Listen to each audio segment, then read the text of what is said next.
Oi, pessoal, tudo bem com vocês? Está no ar mais um episódio do PHCast. Sejam bem-vindos. Antes de mais nada, preciso pedir para vocês seguirem nossas redes sociais oficiais, @phcast.oficial e @phbabos. Estamos no Instagram, Kawaii, TikTok, Spotify e no YouTube.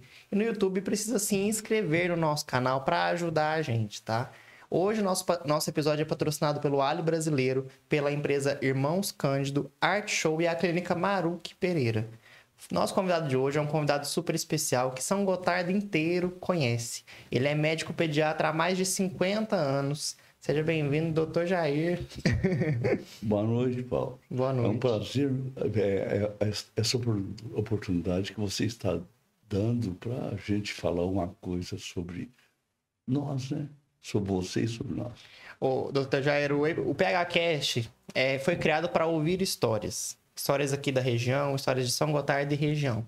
E a história do senhor é uma história que muita gente quer conhecer a fundo, né? Todo mundo conhece o Dr. Jair. Provavelmente muitas crianças que hoje são adultos, né? Já estão mais velhos, passaram, né? Em consultório com o senhor. E a gente quer ouvir a sua história, conhecer a história do Dr. Jair, um pouco além só da medicina, né? Que a gente já conhece. É um prazer muito grande essa oportunidade que você está dando. Como eu já falei antes, porque muitos médicos, muitos advogados, vários dentistas, vários profissionais ótimos da nossa cidade nasceram comigo nas minhas mãos. Então, eu fui o primeiro médico que tive a oportunidade de avaliar, de examinar essas crianças e acompanhar depois. Então, nós estamos na fase já eu brinquei outro dia, eles já me chamam de vô. Não é tio, mas não, né? É vô agora, vô. E com toda a razão, porque você veja bem, depois de 49 anos, 6 meses e vários dias, quase 49 anos e 7 meses, que nós estamos como pediatra de São Gotardo, então, depois que a gente chegou ao ponto de ser o médico mais velho, que mais tempo exerceu a profissão continuamente na nossa cidade. Então, eu fico muito feliz com isso, muito alegre mesmo. A satisfação é grande, o prazer é enorme de contribuir com alguma coisa para... Você, por exemplo, nasceu nas minhas mãos. Sim. Eu não sabia como que eu vou saber. Então, o que acontece? São muitas crianças, né? Muitas crianças. Inclusive, deixa eu mostrar pro pessoal, o senhor já citou que eu nasci nas suas mãos, né? Eu achei recentemente, pode ficar à vontade, esse cartãozinho que mostra a assinatura do Dr. Jair, ó. Tem meu pezinho atrás, lá em 1995. Eu não tava na dúvida se era se era a assinatura do senhor mesmo, né? Eu fui tirar a prova hoje. Mas muito legal. A gente tem que guardar isso aqui para sempre. São relíquias. Em 1974, eu já estava na residência de pediatria no Hospital Filho Socho. Eu era noivo em Matutina, não pensava nunca de voltar para tão perto de Matutina, que eu sou natural na zona rural de Tiros. Espinha do Peixe? Para cada espinho um pouquinho, na Fazenda Balde Branco, ali que nós nascemos. E eu, Dr. Gilson, o Jair, meu irmão. A minha mãe ganhou os 3 lá e os outros 2 vieram nascer em Matutina já. Então, eu estava fazendo já pediatria no Filho Socho, formei na UFMG em 1973. O ano passado foi comemorado o nosso jubileu de ouro. Ou seja, 50 anos de formatura. Então... eu estava terminando, no último ano de residência já de pediatria no Hospital Filho Socho, estive com o Dr. Zé Pessoa. Na época, o Pio XII contava só o quadro médico, era o Dr. Zé Pessoa e o Dr. César Mesquita. Então, eu recebi o convite, Dr. Zé, por que você não vem para cá? Pô, eu não pensei no doutor, vamos pensar. O senhor estava onde? Desculpa. Estava em Belo Horizonte. Belo Horizonte. No último ano de residência, médico em pediatria, no Hospital Filho Socho. É o Hospital Filho Socho da Fundação Felice Rosso. É um italiano muito rico que fez a doação do Hospital Filho Socho para... Ele era solteirão. E fez uma fundação, a Fundação Felice Rosso. E tinha uma fazenda muito grande, Unai, tinha um punhado de prédio ali na estação ferroviária de Belo Horizonte, na praça da estação. E em volta do Felice Rosso, todos os prédios ali são do Hospital Felice Rosso hoje. Só ele exigiu que todo o lucro que o hospital tivesse no ano fosse investido no ano seguinte para a melhoria do Hospital Felice Rosso. Então foi um hospital que ajudou muito na construção da carreira do senhor. E 20% dos leitos do hospital são para gratuitos. Não tem convênio com o SUS, não tem convênio só tem com ou particular ou gratuitamente. 20% dos leitos eram destinados a internamento de pessoas carentes. E isso é uma exigência dele. E cada clínica... E é assim até hoje? E é assim. Não sei se é assim, mas deve ser. Que são no estatuto que ele fez... Então, é uma coisa muito séria que ele tinha... Era para o resto da vida mesmo. E ele fez doação, fez uma fundação com o nome... Ele chamava Felice Rosso. Felice Rosso. Felice Rosso. Por isso que o hospital chama Felício Rosso. Entendi. Da Fundação Felice Rosso. Doutor Jair, desculpa perguntar, mas qual a idade do senhor? Eu tenho 75 anos completos agora em março. Então o senhor começou na pediatria com 25 anos. 25 anos. 25, 24, 25. 24 anos, eu formei com 24 anos. E já fazia pediatria. Voltando um pouquinho antes da formatura, né? O senhor nasceu próximo ali da Espinha do Peixe.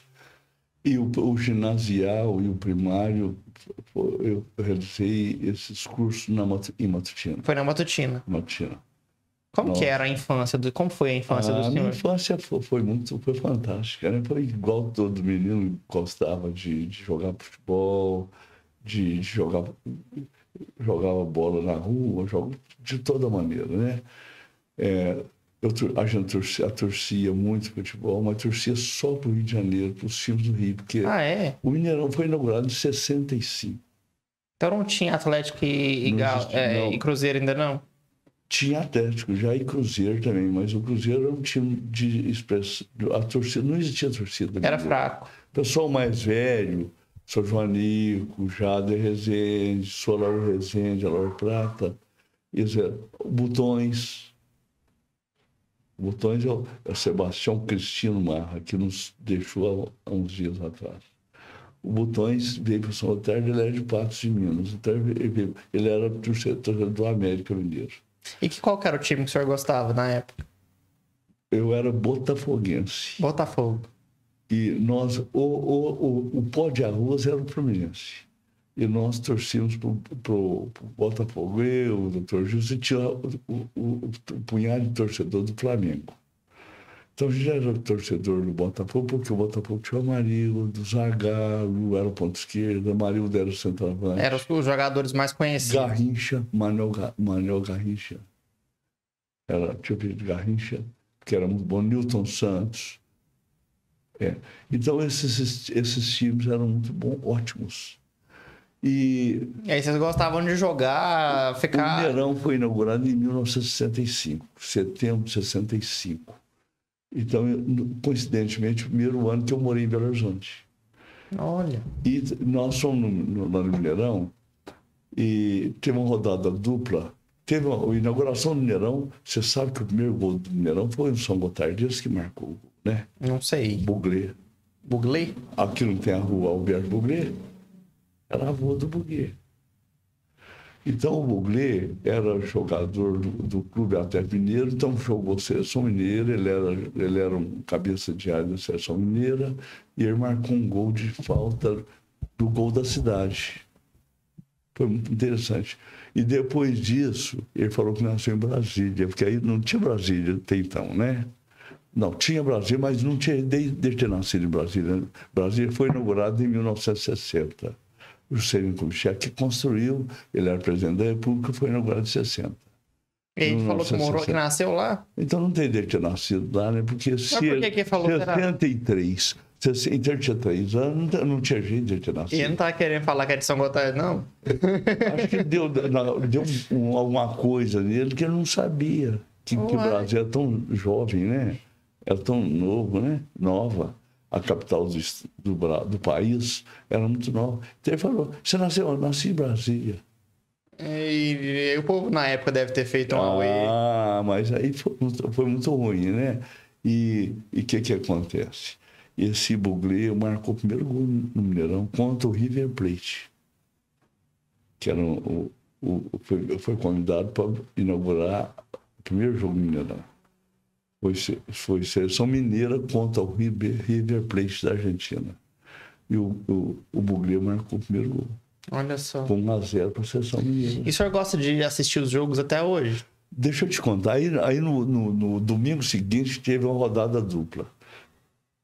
A primeira e a única vez que eu vi o Manuel Garrincha, porque o Garrincha foi no final da carreira dele e torceu para o Corinthians. E o senhor estava lá? O Corinthians ganhou do Cruzeiro e o Atlético Mineiro ganhou, acho que foi de São Paulo. O Cruzeiro perdeu e eu virei cruzeirense. Não sei que razão. Acho que é o senso de torcer para o time mineiro. E aí o Cruzeiro logo fez aquele timão de Tostão, Natal, Evaldo, Wilson Oliveira, Wilson Piazza, né? O Zé Carlos chegou em 66, isso foi em 1965. Final do ano, o Cruzeiro foi campeão mineiro, inaugurou o Mineirão. Pela primeira vez. Foi muito interessante. E até hoje o senhor gosta de acompanhar, de assistir? Gosto de acompanhar. O senhor fala com muita empolgação de futebol, eu acho que o senhor gosta. Gosto mais. Então, desde a infância, traz essa vontade, esse gosto pelo futebol, aí, né? nós deixamos o futebol. Se eu te falar, aí não tinha nada. Eu passei a ser flamenguista, eu era botafoguense, mas fiquei um tempo, um intervalo. Não, mas você está muito indeciso. Eu era botafoguense antigamente. Mas depois eu passei a ser cruzeirense, em Minas. E eu torci para o Santos, de Pelé. E depois o Zico fez a gente torcer para o... O senhor torcia para os times que o jogador melhor estava, é isso? Não é isso não. Eu acho que não era não, porque o Cruzeiro perdeu e eu virei cruzeirense. Entendi. Então, você perdeu, não era para o senhor estar torcendo, né? E hoje o senhor fala que é cruzeirense até hoje? Falo. Ficou... Falo e estava vendo até o jogo do Cruzeiro agora mesmo. Eu pego o celular e vou me ver quanto está o resultado. Estava assistindo o jogo 7 da noite, né? Tá tendo um jogo agora? Tá tendo Cruzeiro. Eu vou atrapalhando, deixa eu ver o jogo, tá vendo? Não. Vamos colocar uma televisãozinha de fundo. Prazer muito grande. Esse bate-papo com você vale muito mais que qualquer jogo. Fico feliz demais. É isso. Eu não falei no início, mas para nós é uma honra ter o senhor aqui, ouvir essa história, igual eu comentei mesmo. Eu tentei marcar antes para trazer o senhor e eu falei assim, não, nessa temporada ele tem que vir, quero ouvir essa história. Mas eu era noivo lá em Matutina. E o doutor Zé Pessoa me convidou, cheguei lá, recebi um convite, doutor Wilson Rocha, o velhão, era meu chefe de residência. Eu falei, eu sou colega de tudo do Zé Pessoa, eu sou tal. Foi ele que me convidou, doutor, para mim ser pediatra. Aí fiz você ser pediatra em São Gotardo. Aí eu falei, 16 mil habitantes, dá, doutor? Mas você vai ser o pediatra único da cidade? Você vai dizer, claro, doutor, eu vou fazer pediatria. Eu vou sair da residência e ir embora. Aí ele falou, deixa eu pensar. Aí ele virou e falou assim, tem anestesista lá? Eu falei, não tem. Vou voltar. Se eu te der o serviço de anestesia para você, você pode ir com um pediatra, mas Deus que deu o serviço de anestesia. Você ir só com um pediatra. A Santa Casa inaugurou dia 1º de janeiro de 1975. Você sabia que o Dr. Joaquim inaugurou a Santa Casa justamente em 1975, o dia que eu cheguei em São Gotardo. Então, eu cheguei em São Gotardo e aí o Dr. Joaquim tinha acabado de inaugurar a Santa Casa. Aí eu falei com ele, tem um outro, a Santa Casa, e vai ser inaugurada agora. E lá atende de tudo. Ele falou assim, pois mas você vai ficar só com pediatria? Pergunta a pessoa se ele não te dá o serviço de anestesia para você. Chega aqui, pessoa, quem faz anestesia? Quem faz anestesia para nós é a Marinha enfermeira. Não tinha um médico especialista? Não existia. Era o Gilmar, pai do Dr. Sérgio, que era formado em ciências biológicas. Ele trabalhava no laboratório e fazia anestesia. Depois já não fazia anestesia mais, não. Eu falei, mas a Marinha era ótima. E eram as freiras que aplicavam anestesia, as enfermeiras. Não tinha médico especialista, não. Aí eu falei, pessoa, você me dá o serviço de anestesia? Ué. E o senhor já tinha feito a residência em... Pediatria, eu estava terminando a residência pediátrica. Só em pediatria, não? Voltei lá e falei assim, ô doutor Wilson, o pessoal falou que eu posso assumir anestesia também. Ela falou, então, você não vai ficar 2 anos fazendo residência de anestesia, não. Você, uns 4 meses você vai pegar tudo. Aí foi lá, tinha 3 equipes, a B e a C, de anestesistas do Hospital Feliz, um hospital muito grande, era o hospital maior privado de Belo Horizonte, da Grande BH. Aí eu falei com ele falou assim, vamos lá, não, se ele fizer residência, arruma uma vaga para ele agora. O outro, se ele fizer residência, vai ter que ficar 2 anos. Aí, por que acontece? Não tem, é uma máfia o serviço de anestesia brasileiro. Então, o que acontece? Você vai ensinar um residente para quê? Para ele tomar seu lugar depois, é um concorrente a mais. Aí o Wilson Rocha, que era meu chefe da pediatria, falou assim, mas o Jair vai ficar 4 meses, ele está ótimo, 4 meses. Chegou lá, aí a doutora T viu, era o chefe da equipe C, era a menor equipe, aceitou me ensinar anestesia. Fiquei no serviço de obstetrícia, cheguei no serviço de urologia, da cirurgia urológica. Então, e no serviço de fazer muita anestesia para neném também. Essas hérnias, cateterismo cardíaco fazia muito. Então foi 4 meses aprendendo. Aí eu fiquei 4 meses aprendendo, não fiz anestesia. Tanto que eu tenho um comprovante que eu participei do serviço de anestesia dele. Entendi. Então você não fez a residência foi feita em pediatria. Só. Aí eu ia, eu fiquei 4 meses mexendo com anestesia no Filho Sojo. Aí eu cheguei aqui em São Tarde e assumi a pediatria e o serviço de anestesiologia. Voltando um pouquinho na história do senhor, o senhor falou que a sua infância foi na Matutina, na escola e tudo. E em algum momento o senhor vai para BH, né, para estudar lá. O meu pai, aí o que acontece? Eu fiz o ginasial e o primário em Matutina. Aí tinha só o ginásio. Então eu tinha que sair fora, para mim continuar estudando, né? De repente, montaram uma escola de contabilidade em Matutina. Eu falei, não, mas eu quero estudar mais. Eu saí de Matutina com 14 anos de idade. Ia fazer 15 em março. Eu fui em fevereiro para Belo Horizonte. Aí eu fui para Belo Horizonte, falava científico, né? O científico, e depois eu fiz a UFMG. Científico, eu fiz a prova no Colégio Estadual Central, na escola pública, que na Matutina era tudo pública. Não consegui passar para entrar no Colégio Estadual. Fui para o Colégio Batista Mineiro, que era um baita do colégio, só que é um colégio particular, né? E depois eu fui para o colégio, no 2º ano eu entrei no Estadual Central, eu já passei, fiz a prova, passei e fui, porque a minha dificuldade com o inglês era feroz, tinha dificuldade demais, né? Inglês? É inglês. Então, o que acontece? Eu cheguei no Colégio Batista, as pessoas de inglês te cumprimentavam em inglês. Só falar, se você fizesse uma pergunta em português... Eles respondem em inglês. Então, o que acontece? E as notas eram acostumadas com o regime igual ali na Matutina. As provas mensais eram bimestrais, né? Primeiro bimestre, nota baixa. Segundo bimestre, nota baixa. A média era 6 na época. Não era 50%, não era 60%. 60%. Aí eu falei assim, eu tô danado. Aí no segundo, no terceiro bimestre, que a gente já começou no segundo semestre, né? E no quarto bimestre, eu consegui recuperar e passei de ano sem. Mas aí eu era muito bom em matemática. Ótimo. O que acontece? O professor de matemática nossa era fantástica. E esse colega meu estudou escola de inglês desde o começo, porque inglês é muito simples. Não tem língua fácil de você aprender igual inglês, não. Difícil é português, que é cheio de gíria, cheio de... Mas inglês é muito fácil. Mas eu tenho essa dificuldade também, sabia? É mesmo? Não, na faculdade eu tenho um vermelho na minha vida e é inglês.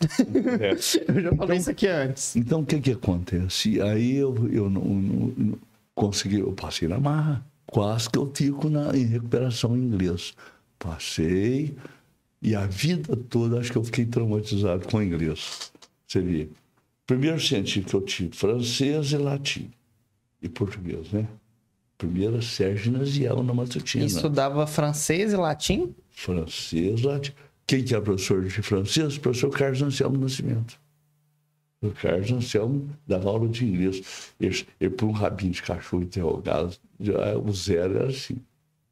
Como é que é? O zero dele é interrogação. Interrogação. É. Então, o que acontece? Eu lembro perfeitamente, e latim também.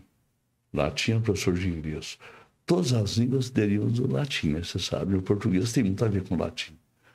Então, o que acontece? Os padres, a própria igreja católica, antigamente, fui coroinha na Matutina, nós tínhamos que responder a língua em latim. O padre falava assim, Dominus vobiscum nós, et cum espírito tuo, per nomina secula seculorum. Amém. Então, era. Depois o pessoal ficava igual uns bobos lá. Ninguém entendia nada. Aí passou para português depois de um tempo, final da década de 60 para cá. Mas a gente tinha que aprender um pouquinho de inglês para auxiliar as meninas. E hoje o senhor sabe até hoje? Não. Latim não. Mas essa frase ficou marcada, né? Ficou. Agora, a francesa que era muito interessante, né? Porque tinha a segunda lição. De tout tempo, os homens são protegidos por renommée, por la santé, para ir afora, né? Tudo decorado, né? Era muito interessante. Então, só você viu o tanto que melhorou, o ensino, tanto que piorou. Ginasial, primeira série ginasial, nós tivemos uma aula de latim e de francês. Hoje em dia acho que é só inglês, né? Aí inglês é no terceiro ano só, terceiro ano de ginásio. Ensino médio. O professor meu. Mas tinha que ter ensinado inglês desde o começo, para a gente não ter dificuldade, né? É que o inglês é a língua que mais se usa. Mais se usa isso. E, doutor Jair, por que você escolheu medicina? Né? Você foi para BH para estudar, fazer o ensino médio, né? É ginásio que falava na época? Não, eu fui o ensino, fiz o ginásio em Matutina e a escola primária, né? Primária e ginasial. Até oitava, hoje é quinta série, sexta, sétima e oitava. Sim. O curso ginasial era primeiro série ginasial, segundo, terceiro, depois o científico. É o científico. Eu fui para estudar o científico. Tinha o científico, tinha o clássico, né? Então, o que acontece? Eu fui para lá para fazer o científico. Na escola do estadual, por exemplo, você já ia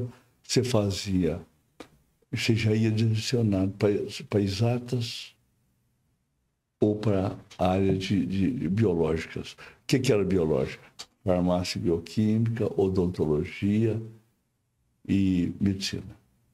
Você ia para fazer alguma coisa, vestibular, para essas coisas. Exatas era o quê? Línguas, não. Exatas, engenharia, professor de matemática, professor de física, eram exatas. Então, desde cedo eu já definia, ia fazer curso para ciências biológicas, para fazer vestibular, certo? ou para exatas. E por que o senhor escolheu medicina? Sempre foi um sonho? Sempre teve essa vontade? Não, de maneira nenhuma. Na época de ginásio eu não pensava em ser médico. Isso já foi logo que eu fui fazer a matrícula. Meu pai falou assim: você vai querer fazer vestibular de quê depois? Eu quero fazer medicina ou odontologia. Tanto que eu fiz vestibular de odontologia e de medicina, que não era unificado. O vestibular não era o único na época, não. E tinha que fazer separado, 2 provas? Fazer separado as 2 provas. Não é igual hoje, não, né? Hoje você faz só o Enem e já vale, né? Não tinha nem, não. Você fazia os vestibulares. Depois o vestibular, você ia fazer o FMG, você tinha que definir o que você ia fazer. Se era medicina, se era odontologia, se era farmácia e bioquímica, se era engenharia. Você tinha que definir o que você ia fazer. Aí o senhor escolheu odontologia e medicina. E medicina. E deve ter passado nos 2. Não, no primeiro ano eu passei não, no segundo ano eu passei nos 2. No primeiro ano eu tomei bomba nos 2. Aí o senhor continuou estudando? Mas eu fiz cursinho, aí no outro ano eu passei nas 2 coisas. Na UFMG? Na UFMG. Olha só. É que eu tinha que passar lá, porque não tinha condição financeira. Meu pai tinha uma mercearia na Otina. Falava armazém, né? Hoje é mercearia. Pequena mercearia de cidade pequena. Então o senhor veio de família humilde? Eu sou de família muito... Eu tenho tio que tem condição financeira melhor, mas a minha família é muito, muito simples, muito humilde. Né? Meu pai, minha mãe, pessoal muito simples. E como que era o custo de vida lá? Era caro? Para se manter em BH nessa época? Não sei se era caro, porque nós vivíamos do que era possível, né? Só para você ter ideia. Por exemplo, dia domingo nós tínhamos um almoço só na pensão. Não tinha mais nada. Nós via o dinheiro que dava, ia lá no Mercado Central e comprava minha melancia, ou comprava umas pecas de banana. Eu, Gilson e o Euler morávamos juntos em Belo Horizonte. Doutor Gilson aqui de São Bernardo. Ele também é de uma matutina? É meu irmão, ué. Ai, meu Deus, olha a pergunta que eu tô fazendo. Ele deve ter feito seu parto. Ele que deve ter feito meu parto aqui, não deve ter escrito não, né? Não, aqui é só a assinatura do senhor. O doutor Joaquim mudou, foi lá para o Pio XII, ou é o Gilson ou o Joaquim. 1980, o doutor Joaquim foi para o Pio XII. Legal, observei. E enfrentando as dificuldades para estudar, né? Porque... Sua mãe é viva? Não, minha mãe faleceu. Se alguém velho vai te contar. Minha mãe faleceu tem 8 anos. 8 anos. Se você pegar seu prontuário lá no Pio XII, nós vamos ver de quem que é a assinatura, quem fez seu parto. Vamos ter que olhar, porque eu sou curioso com essas coisas. Vai lá e eu vou pedir o nome da sua mãe faleceu tem quanto tempo? 8 anos. Faleceu de quê? Câncer. Silvia Helena Ferreira. Depois você me dá por escrito. Depois eu vou passar para o senhor. Tá bem? Que a gente vai descobrir. Não. E esses dias, a história das pessoas é isso aí, ué. E no hospital é tudo arquivado? Claro. Tem os papéis tudo lá? Tem. Isso aí tá lá, tá guardado. Tudo separadinho. Tudo separado. É muito papel, que deve ter uma sala só para isso. Tem uma sala de arquivo só para isso. Hoje, os novos capazes que são digitais, né? Ou não? Tem o papel ainda. Tem, mas tem a parte de papel. Não dá para garantir 100% só na internet, não. Não pode, não. Doutor Jair, naquela época, estudando durante a faculdade, depois que o senhor passou, como que foi? O senhor tem lembranças da época da faculdade? Como que era ali? Estudava muito, né? Curso médico não tem nada que você tem que estudar. Você estuda a vida toda. Não acaba, né? Não é isso? Não tem. Se você estuda. A neta tá estudando também medicina? No primeiro ano agora. Primeiro ano de medicina. Olha só. Agora, você estuda demais, né? Estuda no mínimo o dobro que qualquer outro curso que você fizer. E depois você tem que estudar, você tem que ir em congresso. Se atualizar. Só que você começa, isso aqui não interessa, isso aqui não interessa, você começa um punhado de coisas que você não faz, né? Então, o que acontece? Você está estudando medicina completamente diferente do que a sua visão que você tem hoje, né? Não é isso? De que quando você pensava que ia fazer curso de medicina. Então, o que acontece? A gente lê muito e lê com facilidade, muita facilidade. Né? A gente rapidinho, a gente tem condição de falar, de expressar, porque a gente estuda de muito. E tem que estudar muito. Médico, como se diz, eu vou falar igual o professor meu falava. Quem sabe, sabe que não sabe nada. Quem não sabe, não sabe que não sabe nada. E é verdade, né? Medicina é uma arte, né? Eu encontro com pessoas assim, o senhor tratou de mim com 10 anos, que coisa, eu tinha 10 anos, tem 40 anos, o senhor tratou de mim, o que você teve? Eu tive uma meningite, o senhor me curou. Não, quem cura lá em cima, usou a gente para te curar, não é isso? Só tem uma pessoa que curava, só Jesus Cristo, e continuou curando, né? Pode ter certeza que é assim, a vida é dessa maneira. Se você pensar que você cura alguém, você está sendo prepotente. A gente não cura ninguém, né? Tem umas coisas em medicina que você fica observando, você fala assim, mas por que aconteceu? Por que esse menino não morreu? Era para ter morrido. É porque Deus pôs a mãozinha dele e segurou ele. Desacreditado e... Deus precisava de... alguns milagres, né? Claro. Mas você estava me perguntando sobre... O curso é muito interessante, foi muito bom. Começou com o curso básico, muito chato. Estudava o dia inteiro? Estudava. Ficava até 2 horas da manhã, uma hora e meia. Estudava demais. Porque o que acontece? Você começava... A Luísa fez agora, né? Anatomia, neuroanatomia, não fez? Então, o que acontece? Se você não ficar esperto, você não dá conta de acompanhar mais. Porque que acontece? O cara vai lá e fala 1 hora, 150 páginas de livro, não é isso? Vocês vão, espera aí, como é que eu vou dar conta disso? Dá conta. Porque você já viu, mas você gravou. E você um pouco leu outra vez, e eu sempre tive um hábito de... As coisas que é muito importante, eu ir riscando embaixo. E escrevendo? Ou só riscando? Não, eu escrevendo. Então, o que acontece? Fica mais fácil você guardar as coisas, né? Depois, na época de prova, eu ia... isso aqui recapitulando. Isso aqui é importante para você não ter tanta dificuldade. Não tinha tempo de aproveitar Belo Horizonte, então, não, de sair. Que aproveitar Belo Horizonte? Não tinha tempo. Era só estudar, né? Só estudar, né? Mas a gente variava também. Eu tinha o tempinho, tinha o sábado à noite. A gente estudava, geralmente, eu estudava até 6 horas da tarde. 6 horas da tarde, depois eu começava sábado, manhã estudando outra vez. Desse jeito. Aí estudava até 2 horas na hora do almoço. Então, a gente ia folga à noite, sábado à noite, e domingo de tarde, e domingo à noite. Então dava para aproveitar até um pouquinho. Quando não tinha prova, né?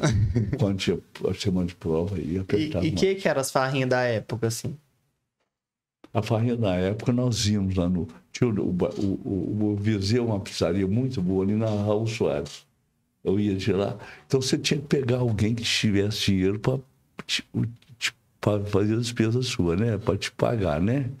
Porque o pessoal pobre... E outra coisa, estudante de medicina não tem jeito de ter outra renda, não. Como você vai trabalhar? Que horas, né? Como você vai ganhar dinheiro? Não tem jeito, né? Então, o que acontece? Eu tinha uns colegas extremamente pobres. Um era o garçom no Mangueiras. E ele ficava até 3 horas da manhã, 4, trabalhando. Era bravo. Tinha outro que era professor no Colégio Estadual Central, o Lampião, Zé Luiz. Ele teve de Lampião, porque era família pobre, ele teve tuberculose, ficou com sequela de tuberculose, muito pobre, favelado de Belo Horizonte. O que acontece? O Zé Luiz era professor. Então, qual horário que ele dormia? Dormia nos bancos da faculdade, depois do almoço, ali, ficar deitado. Não ali. era fácil, não. Não tem. Agora, se você falar, eu já não tive que trabalhar. Alimentação, a Fundação Mendes Pimentel, porque meu pai era pobre, dono de mercearia na Matina, então tinha pouca renda. Então, meu pai era pobre. O doutor Gil se formou lá nas Ciências Médicas. As Ciências Médicas é uma escola particular, na sua escola. Como é que meu pai dava conta? Aí, meu pai não tinha conta. Então, meu pai terminou o primeiro ano e falou assim, acabou, todinho. Não tem condição de te pagar mais para você não, Gilson.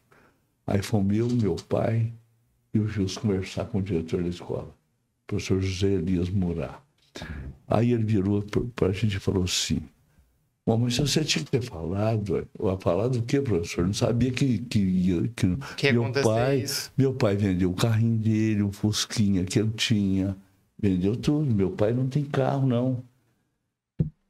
Eu já estudava na UFMG, que era gratuitamente, a alimentação, depois que eu comecei a trabalhar, eu tive 2 anos depois de formar para começar a pagar. Era mixaria, mas era dinheiro. Na escola não pagava. Matrícula também não pagava, não paguei nada.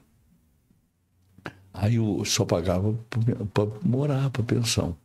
Aí a comida é da escola. Aí o professor Murat virou. Sou Marinho, é um problema sério, porque eu estou olhando as notas do seu menino. Seu menino é o segundo aluno da turma. Notas ótimas. Seria muito fácil, muito simples para mim. Eu falei assim, não tem condição, vai embora para casa. Mas eu estou vendo que o senhor está correto. O senhor vai fazer assim, o senhor pode trazer para mim a certidão de imposto de renda, declaração de imposto de renda? Olha, eu não sei que... Não, traz que o senhor é isento. Não é quando... Aí meu pai falou, levou tudo. Eu falei, aqui, professor. Marcou pro meu pai lá daí 1 semana. Meu pai pegou o ônibus aqui em São Antônio e ia. Foi para BH? E levou lá. Aí meu pai chegou lá no professor Zé Elias Moura, professor Zé Elias, vou reunir o pessoal para ver o que nós vamos decidir. No outro dia, sou Marinho, o senhor não vai passar fome.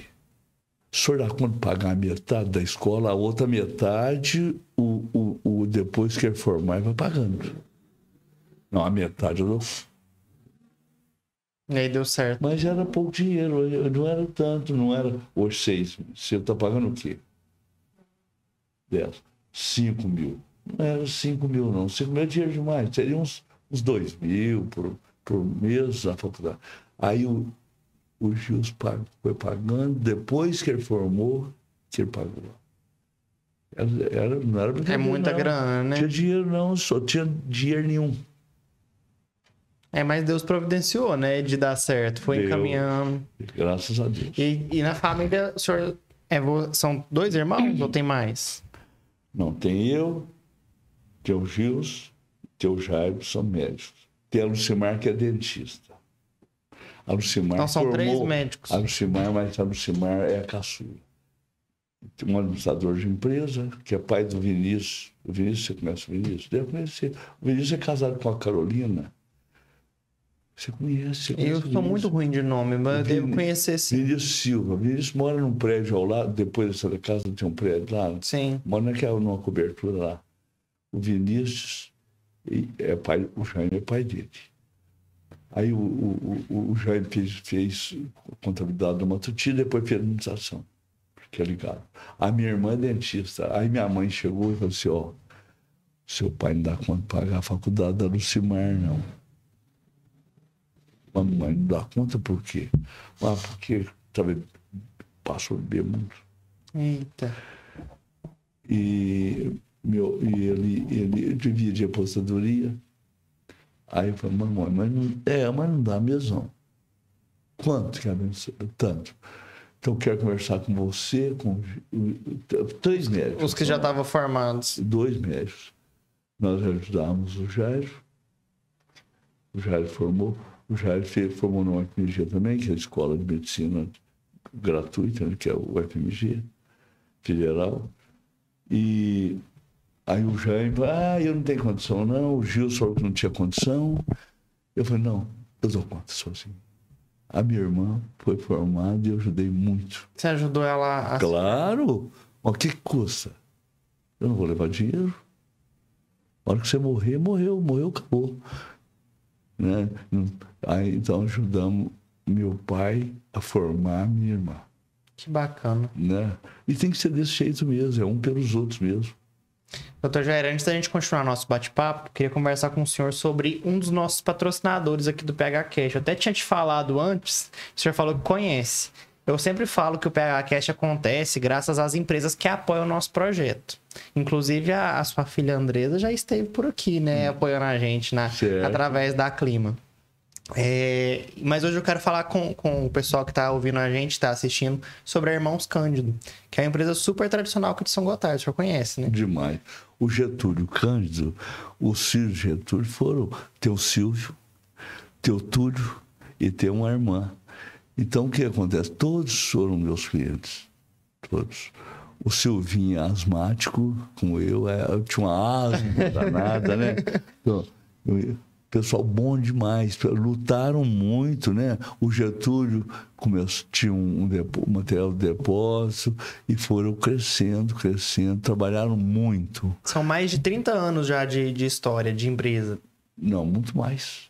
Porque antes daquelas lojas... Eles já trabalhavam antes, né?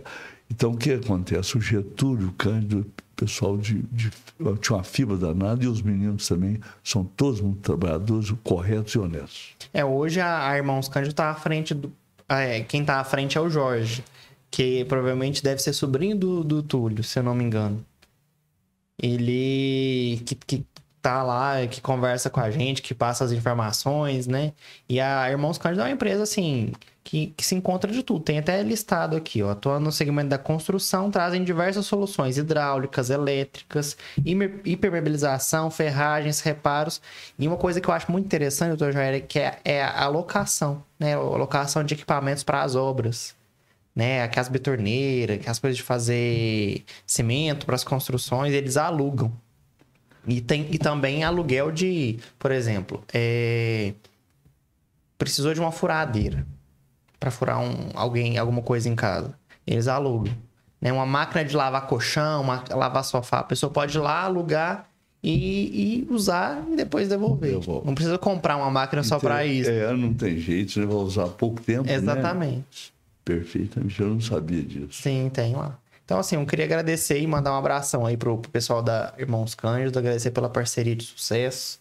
E é isso aí, um abração para todo mundo, a gente continua contando com vocês.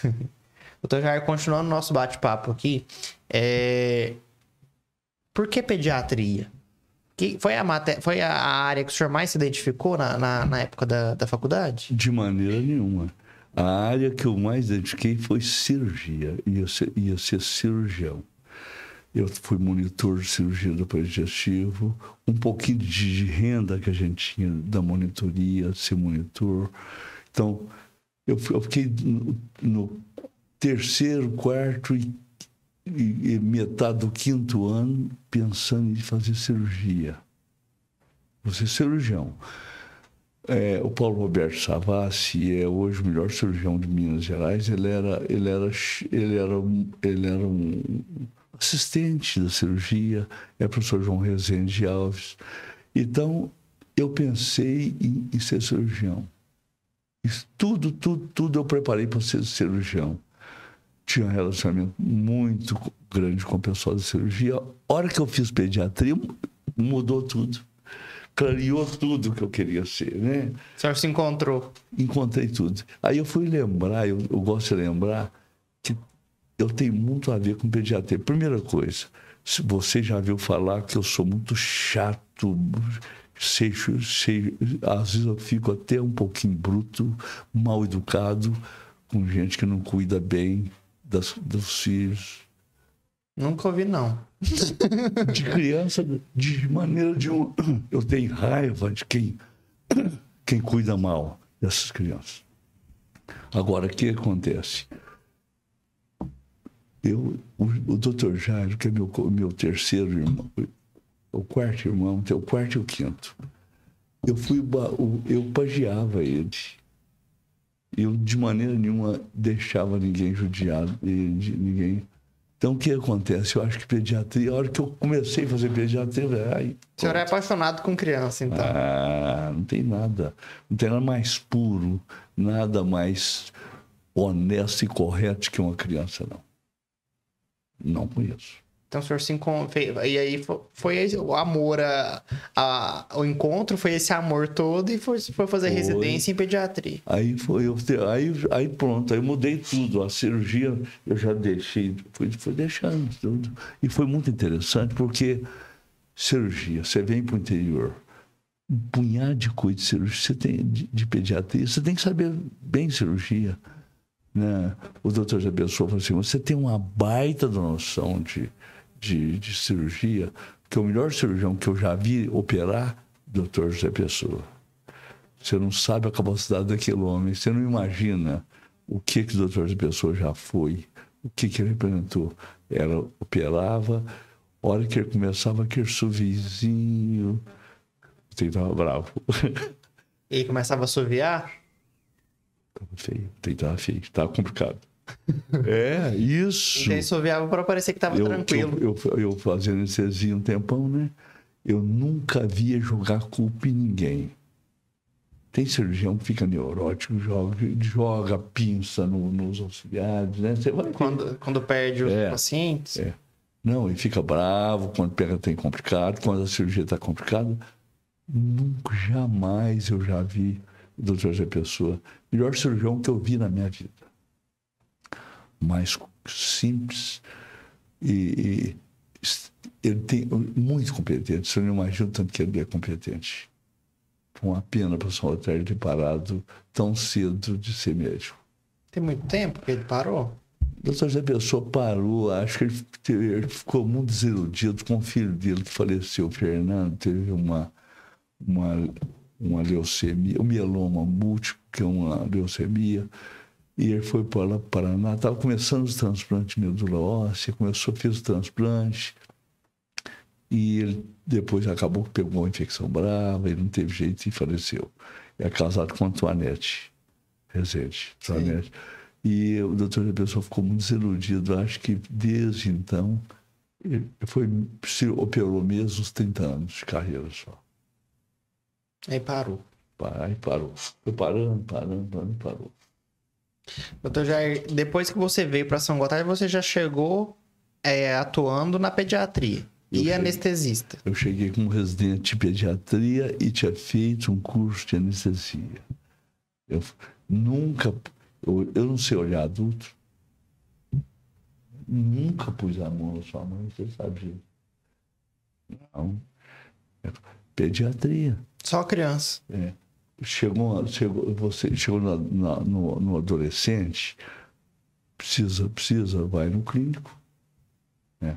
Que a pediatria, nos tempos para cá, engloba também a parte da adolescência, né? Mas você tem que fazer curso, porque vem a parte de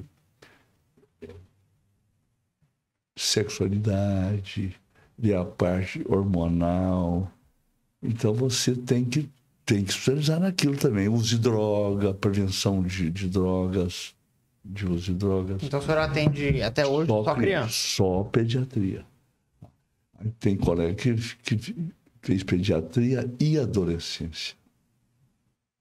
Porque houve um intervalo muito grande de idade. Por exemplo, a pediatria vai até 13 anos. O clínico ficava dos 13 até 16, 17 anos sem jogar a própria sorte. Hoje não, já tem médicos que já atendem, já tem pediatras que especializaram nessa área. Nesses 50 anos, né? Fez no ano passado, 50 anos de carreira? De formados. Deve ter muitos casos marcantes, né? Assim, de casos que passaram pelas mãos do senhor. Tem casos demais muito interessantes. Me conta um, assim, tem algo mais marcante para o senhor? Algum caso, assim, que te marcou, que o senhor nunca esqueceu? Tem uns casos de meningite, tem uns casos que eu passei um punhado de dias de noite em cima desse menino. E que depois deu certo, ficou tudo bem. E perdas? Perdas. O médico não perde ninguém, não existe, não. É muito triste. Eu sei de colegas que largaram a pediatria porque perderam, começou a perder pacientes. Então, eu falei, não aguento a perda. E criança é pior ainda, né? Dá a impressão que... A criança, quando você perde uma criança que morre nas suas mãos, a criança perdeu tudo pela frente. O pai e a mãe perdeu a coisa mais importante que existe para eles, que é um filho ou filha.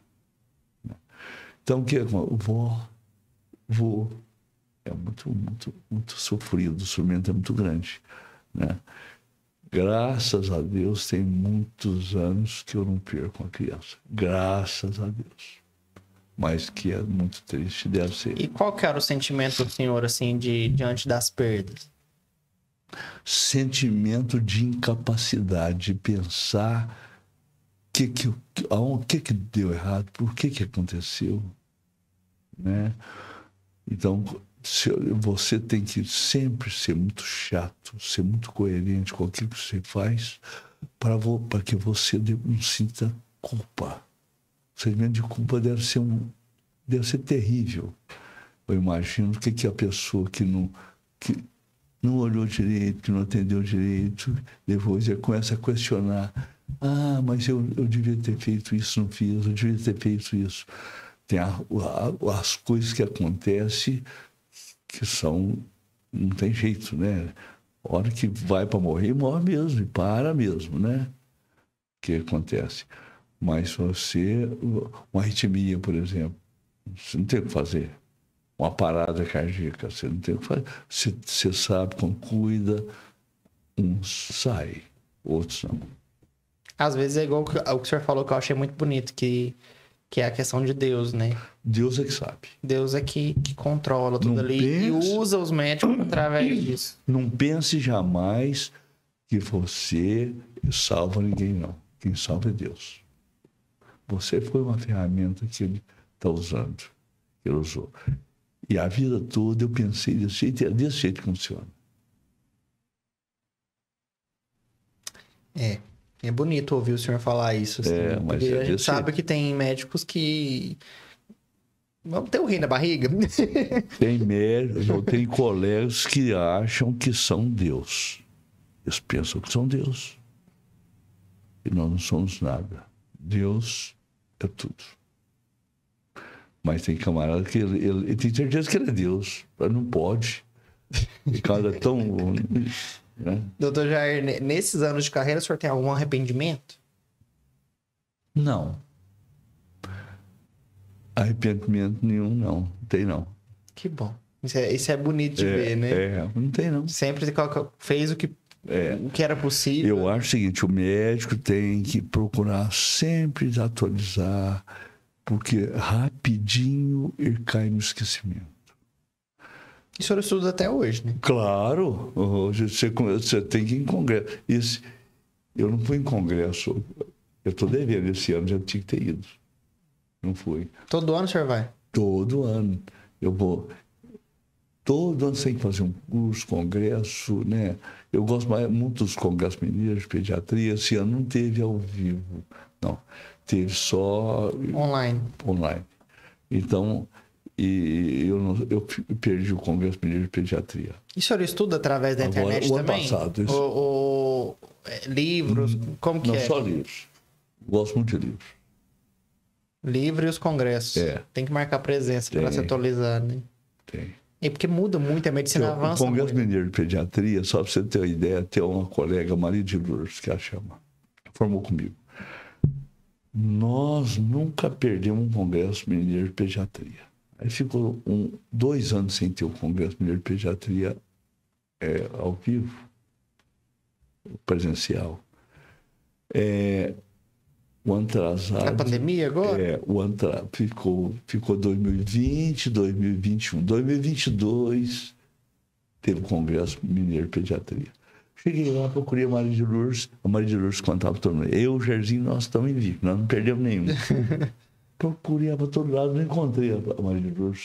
Foi lá no esse Congresso Mineiro de Pediatria, foi lá no Palácio das Artes.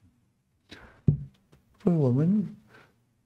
Depois eu encontrei com ela. Olha, Maria de Lourdes, te procurei o ano passado, no nosso jubileu. O que aconteceu? Fechei o consultório, não sou pediatra mais. Não, você é médica, né? Médico que formou e médico vai ser o resto da vida. Mas pediatria que eu não... Eu agora pediatria só para acompanhar os sobrinhos. Os filhos de sobrinhos. Os netos das minhas irmãs, dos meus irmãos, eu vejo. Não quis mais, não. Por quê? Eu cansei. Eu não casei, não tive família, não construí família. Fiquei solteirona. Estudando a vida inteira, trabalhando a vida inteira. Agora que eu vou fazer? Fechei o consultório, não sou pediatra mais não. Mesmo? Cansou. Não, acabou. Não sou mais não. Doutor Jair, pra gente encerrar o assunto medicina e entrar num assunto mais família, para eu conhecer um pouquinho da família do senhor, eu queria que o senhor falasse um conselho para a nova geração de médicos. O senhor está com a neta que está começando a estudar, né? Daqui alguns anos vai estar aí trabalhando. O que o senhor fala para essa nova geração? Alguém que quer estudar medicina, que tem esse sonho? Eu acho o seguinte, quem quer estudar medicina, estude mesmo, mas muito.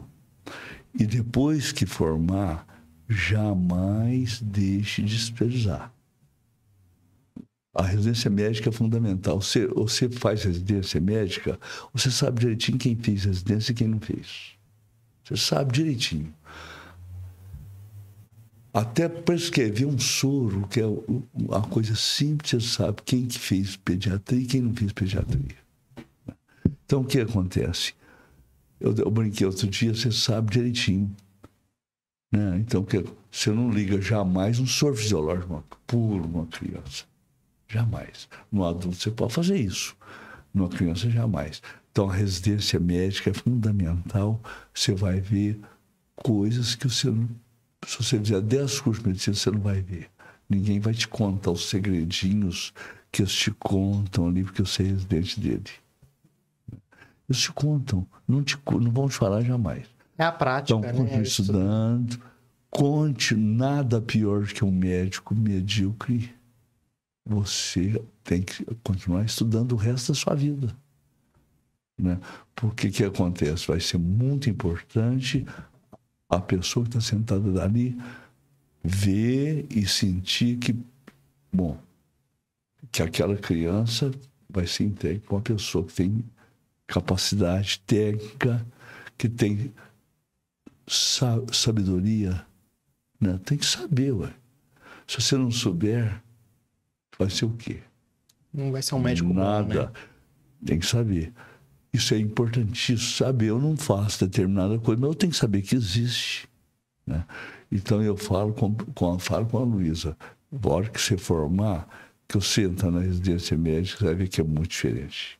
É completamente diferente quem faz residência e quem não faz. Não é isso? A Luísa já sabe qual área que quer seguir? Não. Já tem um... Tá recente ainda, né?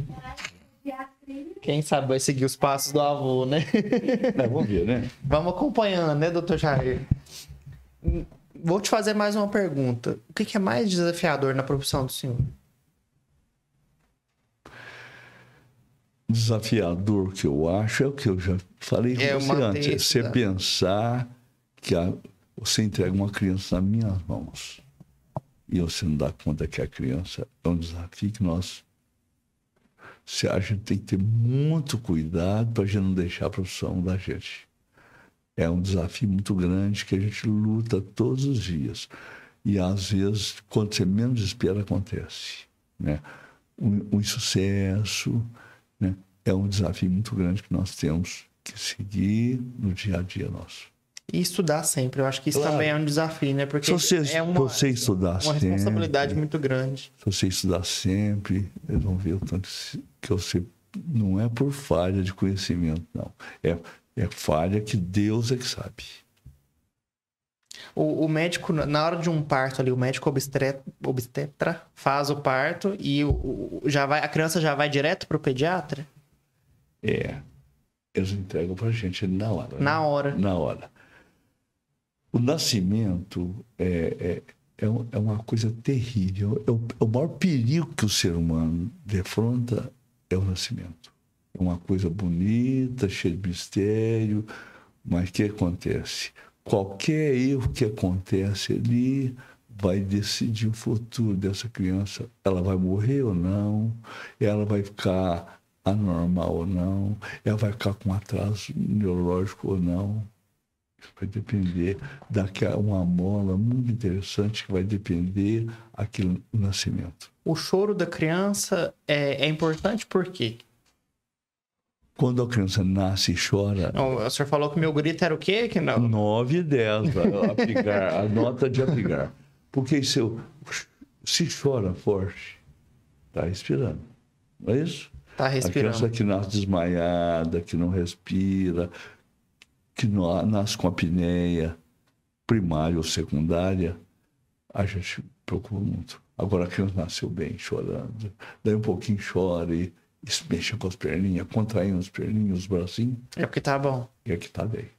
E se não chorar, o que pode acontecer com essa criança? Se essa criança não chora, é lesão neurológica grave. São curiosidades. Vai que eu vou fazer medicina daqui a uns anos. Ai. Doutor Jair, a gente falando de medicina, falando de saúde, vou comentar com o senhor sobre mais um dos nossos patrocinadores, que é o alho brasileiro, né? O senhor pode falar melhor que o alho faz bem para a saúde? Eu acho que pode ser mito, né? Nós, na minha casa, nós não comemos sem alho de jeito nenhum. E alho brasileiro é um alho fantástico, né? Alho de São Gotardo é melhor ainda, né? É um alho muito bom e é ótimo. É muito bom para a saúde das pessoas também o alho. Tem várias propriedades medicinais, né? Assim, nos meus estudos fala que é bom para gripe, pressão, né? Rico em nutrientes, antioxidante. Então, assim, para a saúde no geral, faz muito bem. Faz muito bem mesmo e a gente não come sem alho, não. Exatamente. Na minha casa, não. Né? Faz parte do tempero, né? E o tempero que a minha esposa faz é fantástico. Ela faz tempero para sua mãe, para os filhos todos. Eu tô sabendo dos dons culinários da sua esposa, viu? Nossa Senhora. E só para fechar esse assunto de alho, doutor Jair, o alho brasileiro equivale a... Um dente de alho brasileiro equivale a 5 do alho branco, né? Que é o alho chinês. Então, assim... Aquilo é uma tapiação, né? Olha só. Uma tapiação, não tem nem cheiro, né? Não tem gosto, não, né? E é tão bom chegar e eu colocar o alho na panela, sentir aquele cheirinho na hora do almoço, na hora da janta.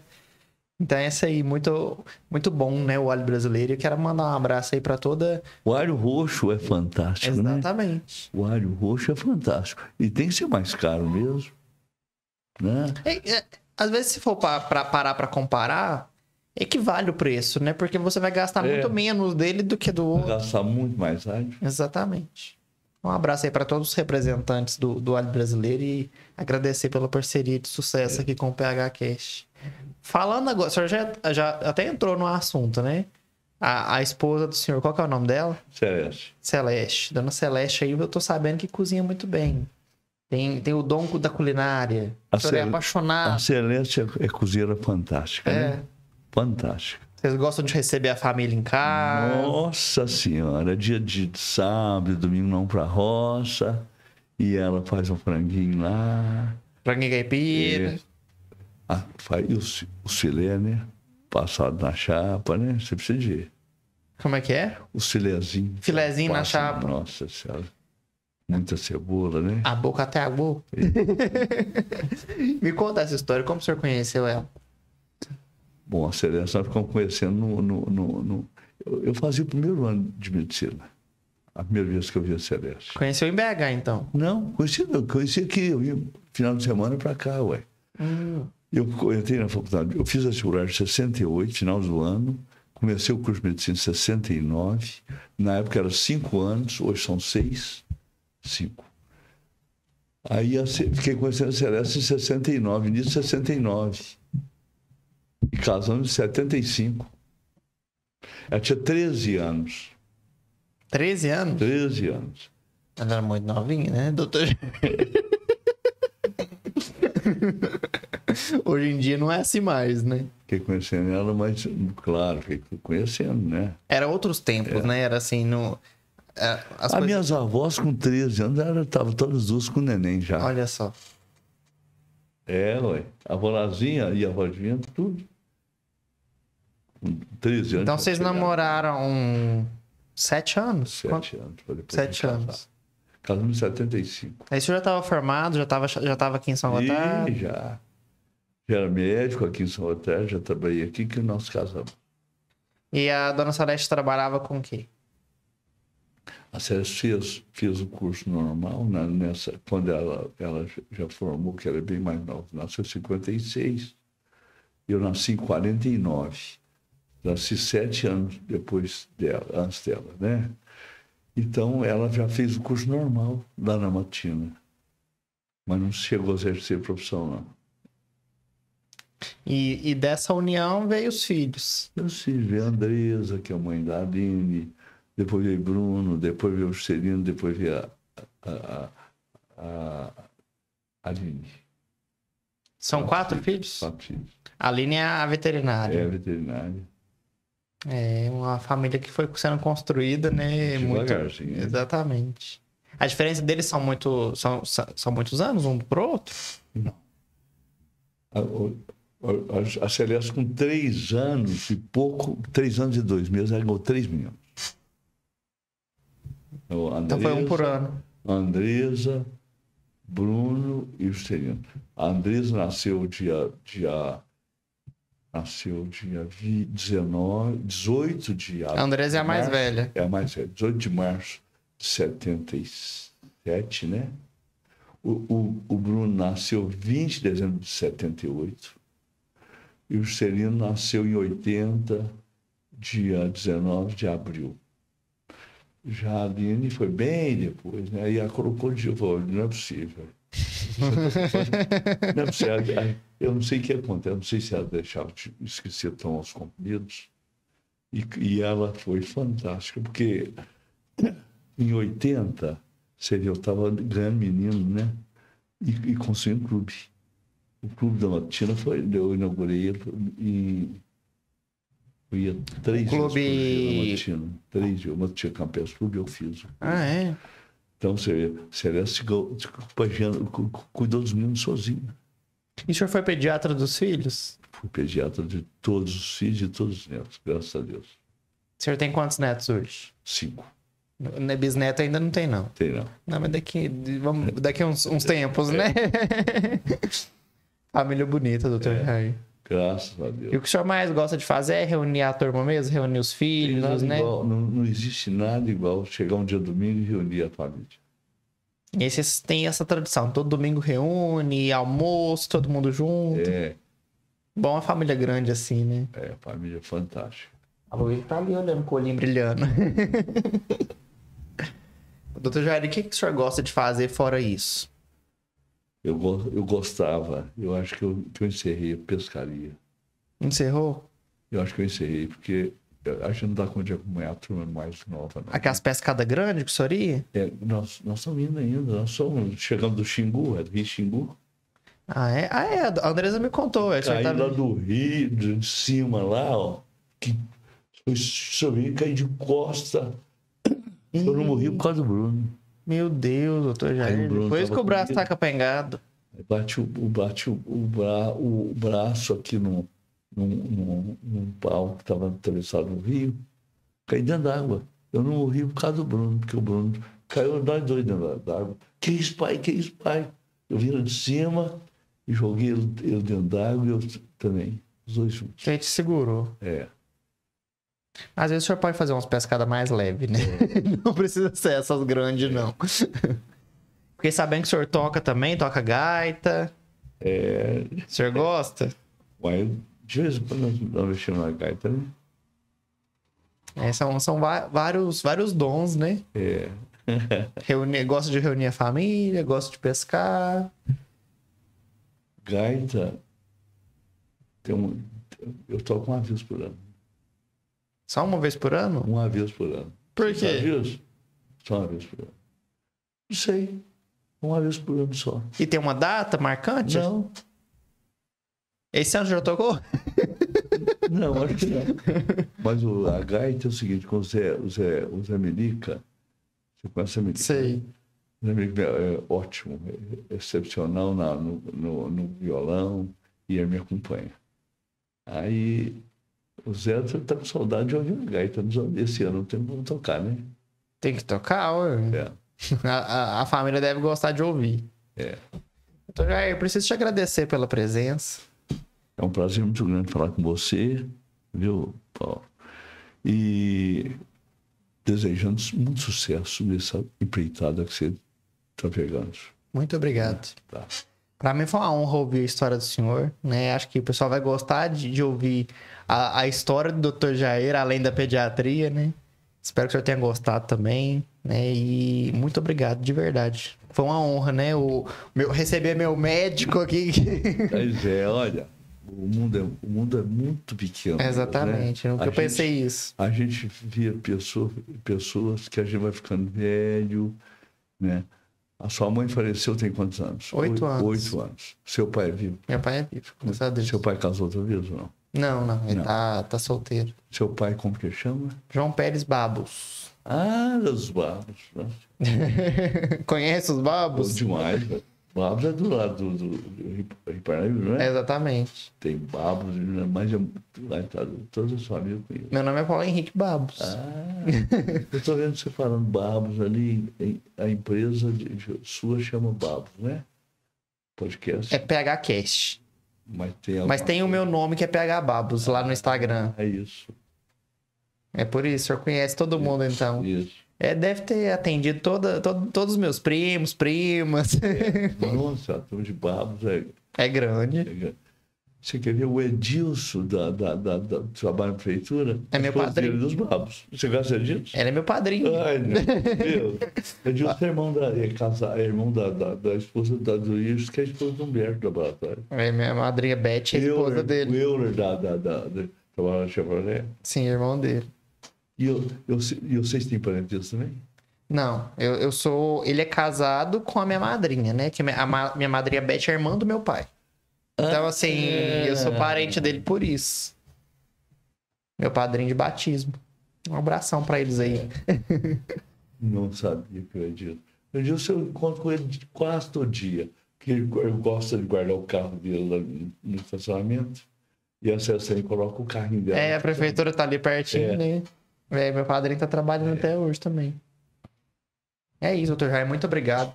Sucesso pro senhor. Felicidade pra você, viu? Muito obrigado por ouvir, por contar a sua história aqui. Pessoal, chegamos ao fim de mais um episódio do PHCast. Espero muito que vocês tenham gostado, porque eu amei ouvir essa história. Eu tenho certeza que muita gente vai gostar também. Não se esqueçam de seguir nossas redes sociais oficiais, @phcast.oficial e @phbabos. E é isso, um abraço, até o próximo episódio.